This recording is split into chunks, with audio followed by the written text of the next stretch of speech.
നമസ്കാരം. തദ്ദേശ തെരഞ്ഞെടുപ്പിൽ കേരളത്തിൽ അക്കൗണ്ട് തുറന്നിരിക്കുകയാണ് ആം ആദ്മി പാർട്ടി. ഇടുക്കി ജില്ലയിലെ കരിങ്കുന്നം പഞ്ചായത്തിലെ നെടിയക്കാട് വാർഡിലാണ് ആം ആദ്മി പാർട്ടിയുടെ സ്ഥാനാർത്ഥിയായ ബീന കുര്യൻ വിജയിച്ചിരിക്കുന്നത്. കോൺഗ്രസിന്റെ സീറ്റാണ് ഇപ്പോൾ ആം ആദ്മി അവിടെ പിടിച്ചെടുത്തിരിക്കുന്നത്.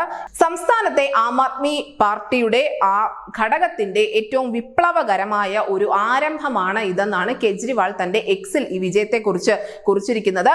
കേരളത്തിലെ രാഷ്ട്രീയ പാർട്ടികൾക്ക് ശക്തമായ ഒരു സന്ദേശം കൂടി ഈ ചെറിയ വിജയം സമ്മാനിക്കുന്നുണ്ട്. നമുക്കറിയാം, കേരളത്തിലെ 3 പാർട്ടികളും, കോൺഗ്രസ് ആയാലും BJP ആയാലും CPM ആയാലും, രാഷ്ട്രീയപരമായ ഇടപെടലുകൾക്കൊന്നും കുറവില്ല. സാമൂഹികപരമായ എല്ലാ വിഷയങ്ങളിലും അവരവരുടേതായ നിലപാടുകൾ സ്വീകരിക്കുന്ന, സജീവമായി തന്നെ നിറഞ്ഞു നിൽക്കുന്ന 3 പാർട്ടികൾ നമ്മുടെ സംസ്ഥാനത്തുണ്ട്. പക്ഷേ ഈ 3 പാർട്ടികളും ഇവിടെ ഇത്ര ശക്തമായി ഉള്ളപ്പോൾ തന്നെ എങ്ങനെയാണ് ആം ആദ്മി പോലെയുള്ള ഒരു പാർട്ടിക്ക് കേരളത്തിൽ ചെറുതെങ്കിലും അക്കൗണ്ട് തുറക്കാൻ സാധിച്ചത് എന്നുള്ള വിഷയം ചിന്തിക്കേണ്ടതാണ്. പ്രത്യേകിച്ചും ആം ആദ്മി എന്ന പാർട്ടി അവരുടെ പിറവിക്ക് ശേഷം ഏറ്റവും വലിയ പ്രതിസന്ധിയിലൂടെ കടന്നു പോകുന്ന ഒരു കാലഘട്ടം കൂടിയാണ്. അഴിമതിയെ ചൂലുകൊണ്ട് അടിച്ച് തങ്ങൾ പുറത്താക്കും, രാജ്യം ശുദ്ധീകരിക്കുമെന്നൊക്കെ പറഞ്ഞുകൊണ്ടാണ് ആം ആദ്മി പാർട്ടി രാജ്യത്ത് രംഗപ്രവേശം ചെയ്യുന്നത്. അതിനുശേഷം രാജ്യം കണ്ട ഏറ്റവും വലിയ അഴിമതിയാണ് ആം ആദ്മി പാർട്ടിയുടെ ഭാഗത്തു നിന്നും ഉണ്ടായത്. അതിന്റെ ഭാഗമായി അവർ ഭരിക്കുന്ന ദില്ലി സംസ്ഥാനത്തിന്റെ ഉപമുഖ്യമന്ത്രിയായ മനീഷ് സിസോദിയ ഇപ്പോൾ ജയിൽവാസം പോലും അനുഭവിച്ചുകൊണ്ടിരിക്കുകയാണ്. ആം ആദ്മി പാർട്ടിയുടെ ദേശീയ അധ്യക്ഷനായ ദില്ലി മുഖ്യമന്ത്രിയായ അരവിന്ദ് കെജ്രിവാൾ ആവട്ടെ ഏത് നിമിഷവും ജയിലിൽ പോയേക്കാം എന്നുള്ള ഊഹാപോഹങ്ങളുമുണ്ട്.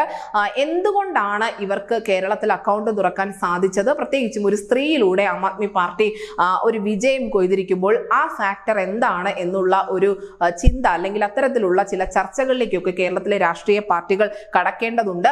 ഒരിക്കലും ഈ വിജയത്തെ കുറച്ച് കാണാൻ സാധിക്കില്ല. കാരണം ചെറുതെങ്കിലും വിജയം എപ്പോഴും വിജയം തന്നെയാണ്. നമുക്കറിയാം, മിസോറാമിൽ ഇതുപോലെ തന്നെ മറ്റ് രാഷ്ട്രീയ പാർട്ടികളൊക്കെ അവഗണിച്ച ഒരു പാർട്ടിയായിരുന്നു ZPM എന്ന പാർട്ടി, അഥവാ സോറം പീപ്പിൾസ് മൂവ്മെന്റ് എന്ന പാർട്ടി. നിലവിൽ മിസോറാം ഭരിക്കുന്നത് ഈ ZPM ആണ്.